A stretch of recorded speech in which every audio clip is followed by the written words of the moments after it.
Elecciones 2023. Alianza Periodística Digital al servicio de una ciudadanía bien informada. Nuestra prioridad es Pereira. Dirigen Luis Fernando Cardona, Carlos Álape y Julio Bayona. Síguenos en redes sociales.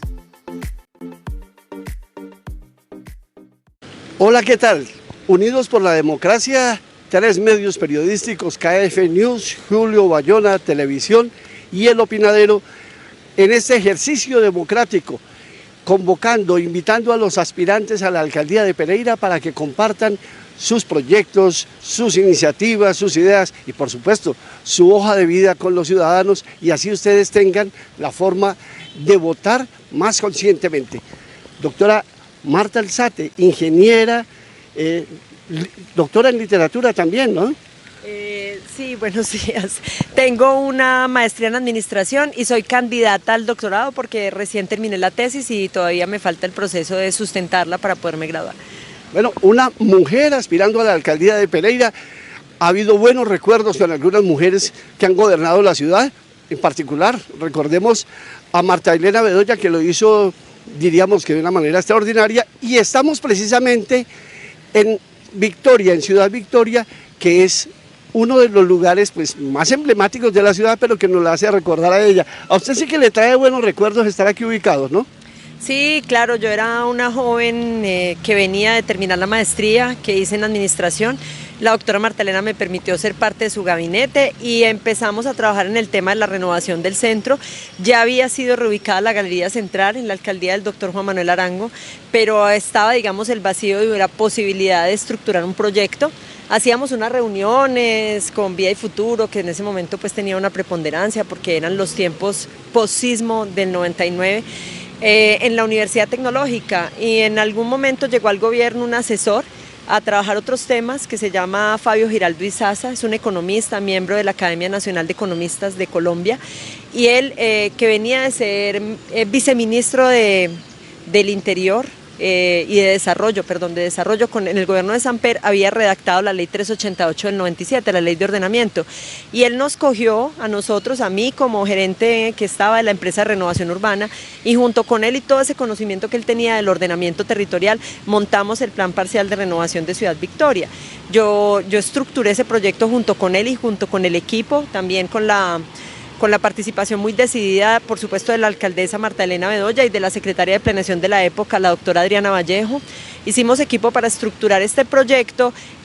Yo, que era una persona pues, muy joven, tuve la posibilidad de cerrar los negocios ancla de este proceso de renovación, el centro comercial, este centro comercial que vemos aquí, el edificio de la Telefónica y el almacén Éxito, que fueron los anclas, y estructuramos y participé de manera muy decidida en la estructuración del proyecto que hoy pues nos da este lugar de encuentro tan destacado en la ciudad de Pereira. ¿Ese fue su debut en la administración pública? No, yo había trabajado en la gobernación, finalizando la gobernación de Carlos Arturo López Ángel como secretaria de Infraestructura, y ahí, como se dice en el argot popular, me echaron el ojo. Era una chica pila, juiciosa, aguerrida, con ánimo de trabajar por lo público. Entonces, cuando la doctora Marta Elena ganó la alcaldía, ella me invitó a participar. Primero fui secretaria de Control Físico, después gerente de la empresa de renovación urbana, que fue en el periodo en donde tuve la posibilidad de participar en la estructuración de este proyecto. Pasados todos estos años, ya con su experiencia y con su visión, los estudios que ha hecho, ¿qué propondría usted, qué propone para que este espacio siga mejorando y su entorno también tenga soluciones? Porque de alguna manera se desplazó una gente hacia otra zona y eso no se ha solucionado.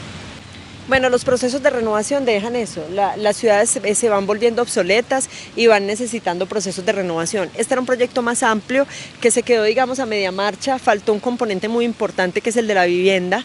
En el momento en que hicimos esta formulación no conocíamos tal vez bien los instrumentos de la ley 388, era muy nueva, no teníamos el acuerdo de plusvalía cuando hicimos esta intervención, y eso dificultó que el control de precios de la especulación inmobiliaria que siempre viene cuando se desarrollan proyectos de este tipo. tipo.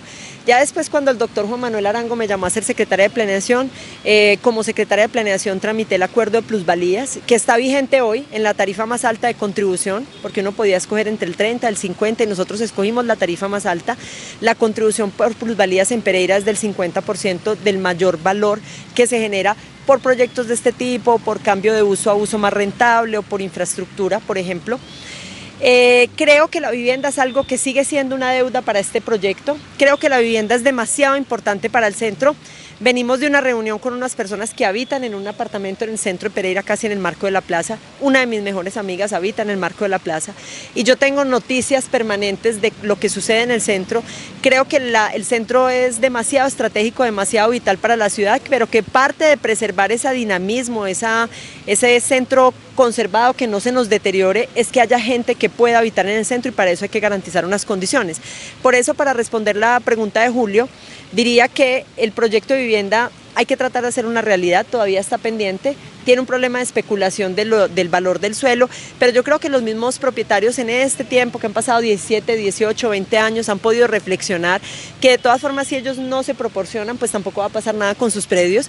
Entonces, en ese orden de ideas, pues lo que yo creo que hay que hacer es retomar ese diálogo con ellos para poder viabilizar el proyecto de vivienda, que fue la parte que quedó pendiente.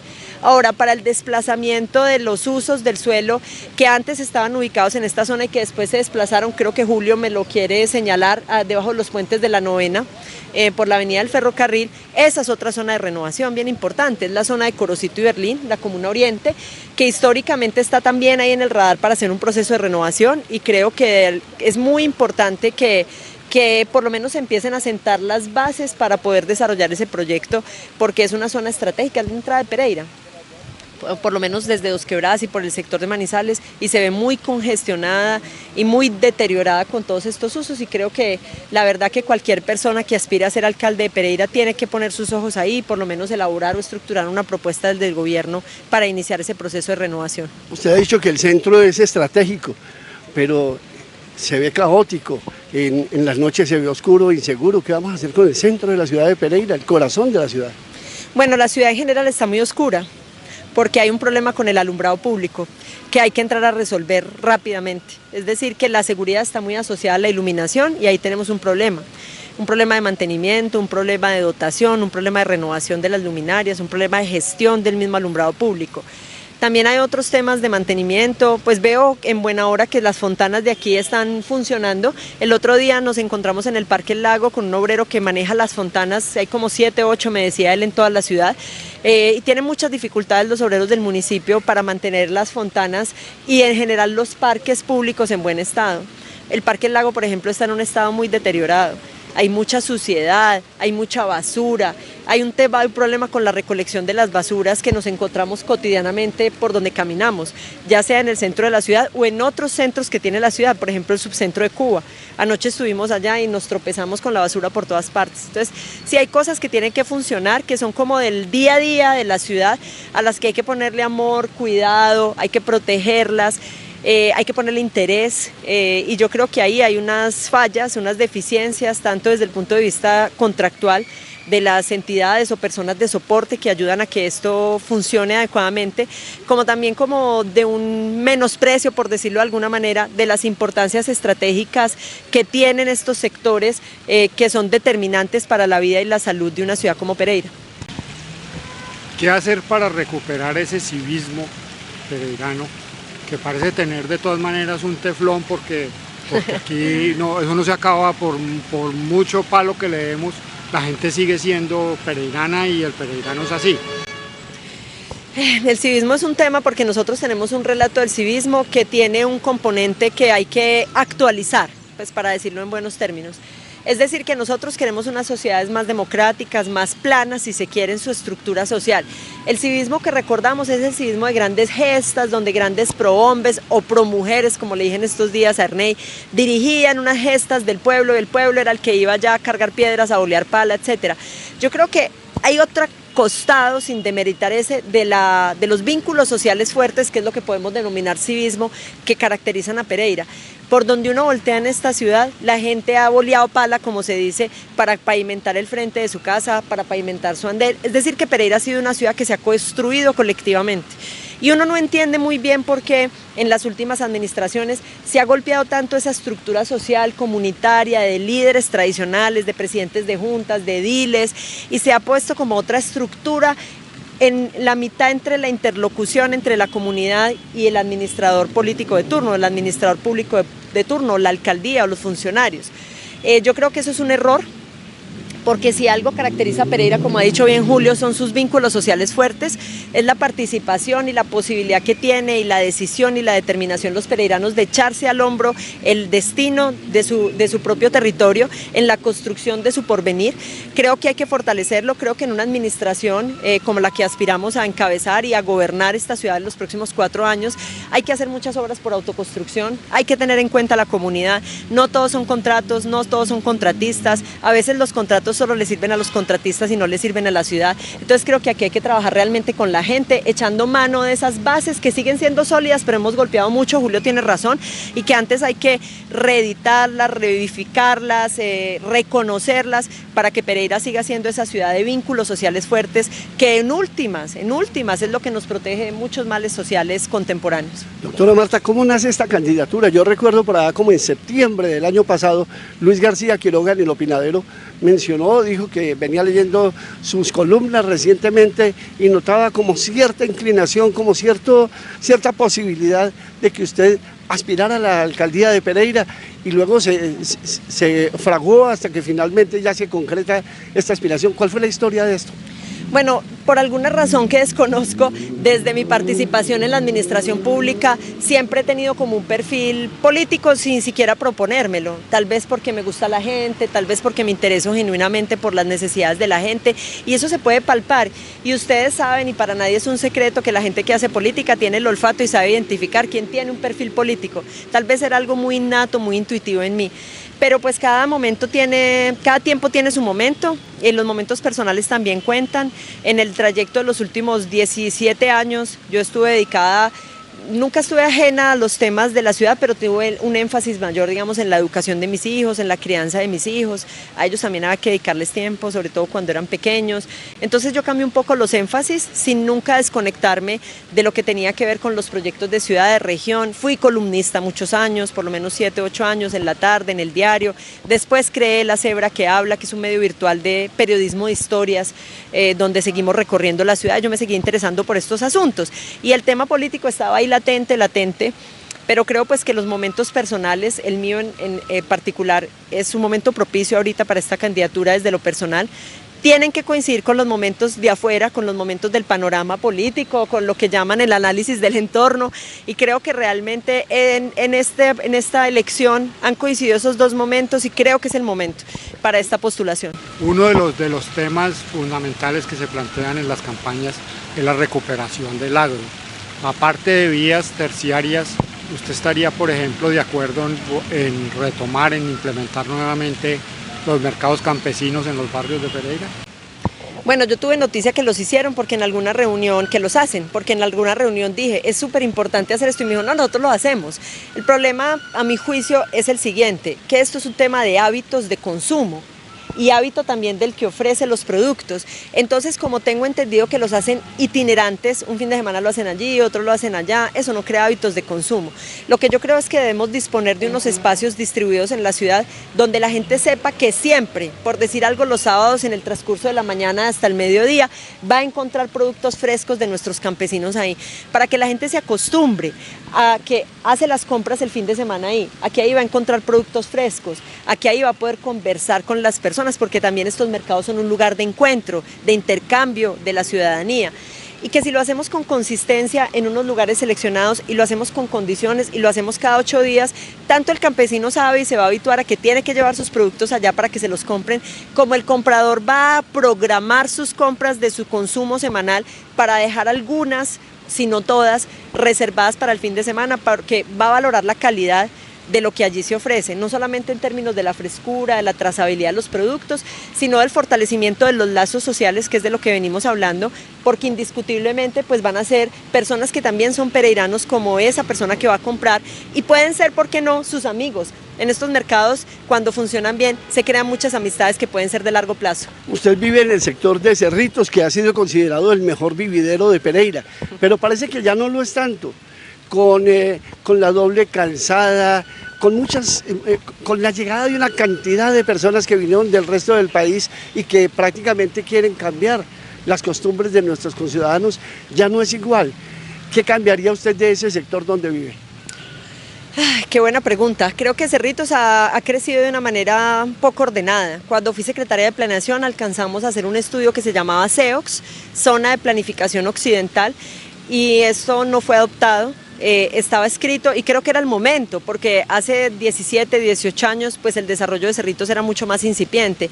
Ahora nos encontramos con una realidad que está ya construida. Es decir, que por ahí hace 2 periodos, cuando se discutía el plan de ordenamiento y lo estaban reformando y las personas que dirigían este proceso decían, no, es que vamos a cerrar el perímetro. Yo les decía, pero por Dios, miren desde el avión, es que es una realidad. ¿Qué pretenden cerrar si es que ya se construyó? Entonces en este momento nos toca trabajar sobre lo construido. He tenido conversaciones con diferentes actores sociales, grupos sociales organizados, por ejemplo los que están asociados en lo que se denomina la cadena El Tigre, ahí hay una asociación, sobre lo que se puede hacer en Cerritos. Honestamente hacer un plan general en este momento suena ambicioso, lo que yo creería que hay que hacer es planes por sectores. Cerritos es un corregimiento muy grande de Pereira y hay que hacer unos planes por sectores, mirando cómo resolver de buena manera esa conexión de espacio público, esa conexión vial por sectores para después hacer un planteamiento más general. E indiscutiblemente, iba a darles aquí una chiva, yo creo que Cerritos tiene que tener un centro, tiene que tener una centralidad. No es posible que Cerritos sea una linealidad desarrollada a lo largo de una vía sin ningún punto de encuentro, sin ningún punto de referencia.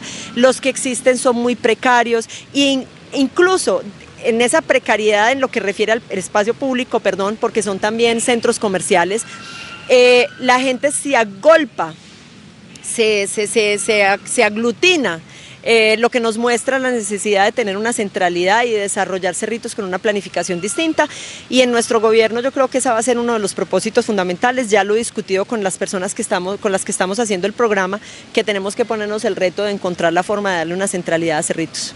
Usted, que es una experta en el tema, hay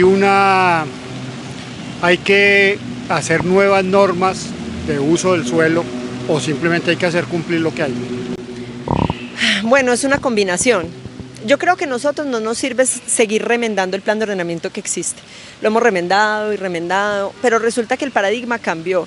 El plan de ordenamiento que tenemos está hecho con un paradigma del ayer, es un paradigma del vehículo particular, del suburbio, que ha tocado unos límites. Pues el tema de Cerritos obedece a ese límite.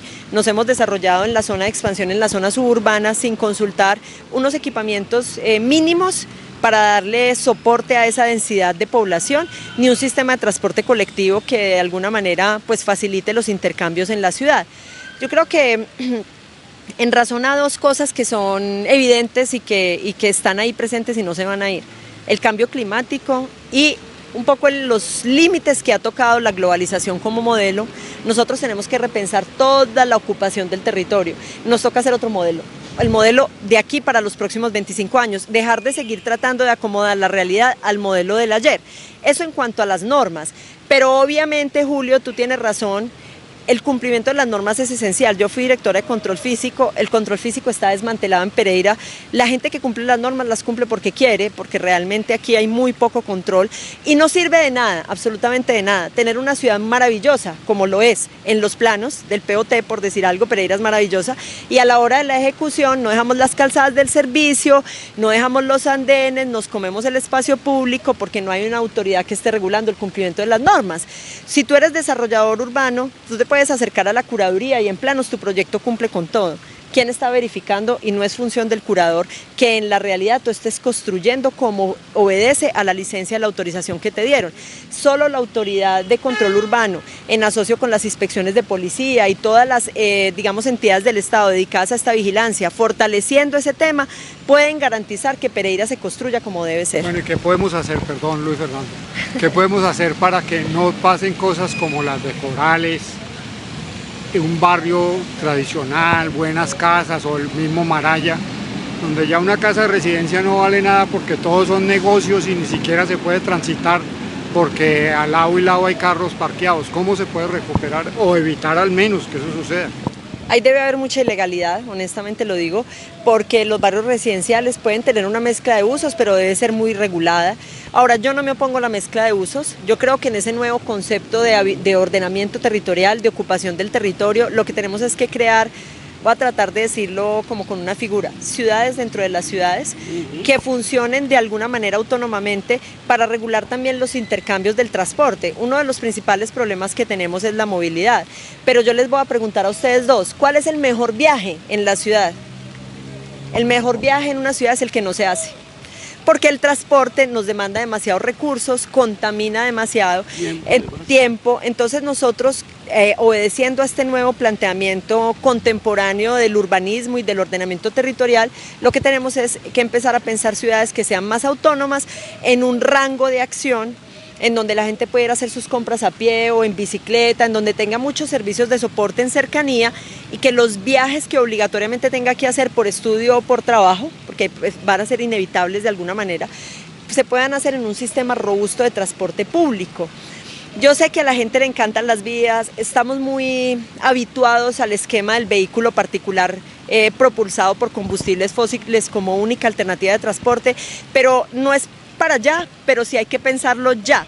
De ahora en adelante la ciudad tiene que proyectarse en los próximos 25 o 30 años con un sistema de transporte colectivo robusto. Esa es nuestra única alternativa de desarrollo. ¿Usted se bajaría de su vehículo particular y se montaría en el transporte público, en el megabús, por ejemplo? Yo monto megabús, tengo la tarjeta chip, que me facilita porque no soy una usuaria regular, por lo tanto no mantengo la tarjeta pues recargada, pero la tarjeta chip facilita pues porque es un descuento automático en mi cuenta de ahorros. Ahora, ¿qué es lo que pasa? Que la doble calzada Pereira-Cerritos es, si se quiere, la vía más peligrosa de este país, donde más accidentes viales hay. Por muchos años yo escribí artículos de prensa diciendo quién cuenta los muertos de Cerritos y a quién le duelen. Porque, por ejemplo, en la intersección de Galicia es impresionante a las 6:30 de la mañana en la cantidad de conflictos que hay ahí. Hay personas en bicicleta, motos en contravía por la berma, personas que se cruzan de un lado para otro. Están las busetas, están los camiones, están los vehículos que pretenden salir de las salidas y cruzar para hacer el retorno ahí en Galicia. Si no fuera porque la gente tiene algo de solidaridad y para, ahí no se podría retornar jamás. Pero el hecho de no poder hacer el retorno implica que la calzada de aproximación es muy pequeña y se va llenando, entonces se copa para atrás un carril de la avenida, generando unos riesgos de accidentalidad enormes. Y en todo esto, digamos que el eslabón más vulnerable es la gente que trabaja, la gente que va a pie o la gente que va a usar el transporte público. Entonces, si yo tuviera que cruzar en mi condición de mamá de 2 hijos adolescentes todos los días la doble calzada y arriesgar mi vida, yo lo lamento y lo he dicho y lo he escrito por las personas que tienen que hacer esto todos los días, pero realmente cruzar la doble calzada Pereira-Cerritos es arriesgar la vida. Y para yo usar el transporte público como está concebido hoy, como mínimo tendría que caminar 1 kilómetro, y después cruzar esta avenida Nora Pico para poder pasar al otro lado y tomar el bus amarillo, después ir a la estación del viajero y dirigirme a mi sitio de destino. Yo creo que a la gente hay que facilitarle las cosas, es decir, que no podemos poner a los ciudadanos a que se maten tratando de coger el transporte público, de pasar de un costado a otro. No podemos poner a que sean los ciudadanos los que resuelvan las intersecciones que no hemos hecho, y en todo caso, aquí le dicen a uno, no, es que la vía Pereira-Cerritos es una vía nacional y no se puede intervenir, pero por Dios, la vía Pereira-Cerritos es una vía urbana. Eso tiene unas implicaciones desde el punto de vista del mantenimiento vial por la concesión, pero indiscutiblemente esa vía funciona ya como una vía urbana y cualquier alcalde responsable que llegue tiene que mirarla y planificarla y trabajarla y gestionarla de esa manera. Bueno, yo la recuerdo a usted por la cebra que habla, porque es un medio periodístico digital, una aventura como la que también hemos emprendido cada uno de nosotros para de alguna manera garantizarle a la ciudadanía el derecho a informarse, el derecho a informar y a ser informada. ¿Qué podemos esperar los ciudadanos de usted como alcaldesa con respecto a la relación que tendrá con los medios de comunicación y con la ciudadanía a través de ellos? Los medios de comunicación son supremamente importantes porque filtran, es decir, dan una certeza de que detrás hay una investigación periodística y un rigor, de que podemos combatir las llamadas fake news, de que podemos dar una información con responsabilidad y seriedad. Los medios de comunicación son un poder porque crean opinión. Entonces cualquier gobierno responsable tiene que trabajar de la mano con ellos y tiene que hacer un ejercicio de difusión, comunicación, que es en doble vía. No solamente es el gobernante haciendo ruedas de prensa y transmitiendo su mensaje, sino son los medios de comunicación recogiendo esas observaciones de los ciudadanos y tramitando de alguna manera esas solicitudes, dándoles voz para que el mandatario pueda escucharlos y estar atento a las problemáticas y pues proceder con su equipo de gobierno a resolver. Creo que ese es un papel bien importante. Ahora también existe el papel del control, desde el punto de vista de los medios de comunicación, de las ejecutorias, del presupuesto, de las acciones que hace el gobierno, que también es un tema bastante importante. Para eso existen instituciones tan importantes como la FIP, como la Fundación para el Periodismo, que garantiza que haya libertad de prensa y de opinión, y que cualquier persona que se mete en esto, Julio y Luis Fernando, sabe que va a tener una exposición, que está expuesto. Al que no le guste la gente, al que no le guste servir, al que no le guste que hablen de él, que lo critiquen, es mejor que no se meta en esto, pues porque ese es el oficio, a eso nos exponemos. Pero también quiero decirles que ser el alcalde de la ciudad donde uno nació, creció, ha trabajado, ha vivido, ha visto nacer y crecer sus hijos, es un honor. Y es un honor que yo lo tomo de esa forma. Quiero prestar ese servicio y bienvenidas todas esas buenas ayudas de los medios de comunicación, y cuando haya cosas que criticar, pues bueno, bienvenida a la escucha para esas críticas. Bueno, doctora Marta Alzate, agradeciéndole por su tiempo y agradeciéndole a nuestros seguidores, a quienes les pedimos se suscriban a los canales. Cerramos acá y también le agradecemos a Álvaro Camacho por su apoyo fotográfico, su apoyo de imágenes. Le deseamos la mejor de las suertes y ojalá que su propuesta sea la que logre calar y llegar a todos los peregrinos por el bien de la ciudad. Muchísimas gracias, les pido lo último, por favor síganos en nuestras redes sociales, ahorita lo digital es muy importante. Marta Alzate Hincapié en Facebook, Marta Alzate Hincapié en Instagram, Marta Alzate _ en Twitter, y también estamos en YouTube y en TikTok. Así se van a poder enterar todos los días de lo que hacemos. Estamos publicando prácticamente en tiempo real lo que vamos haciendo. Recibimos sus opiniones, recibimos sus sugerencias, conversamos con ustedes. Yo por la noche, muy juiciosa, contesto personalmente los mensajes, entonces envíenme todas esas sugerencias, opiniones, inquietudes, que con mucho gusto las voy a recibir y las voy a responder. Muchas gracias. Elecciones 2023. Alianza Periodística Digital al servicio de una ciudadanía bien informada. Nuestra prioridad es Pereira. Dirigen Luis Fernando Cardona, Carlos Álape y Julio Bayona. Síguenos en redes sociales.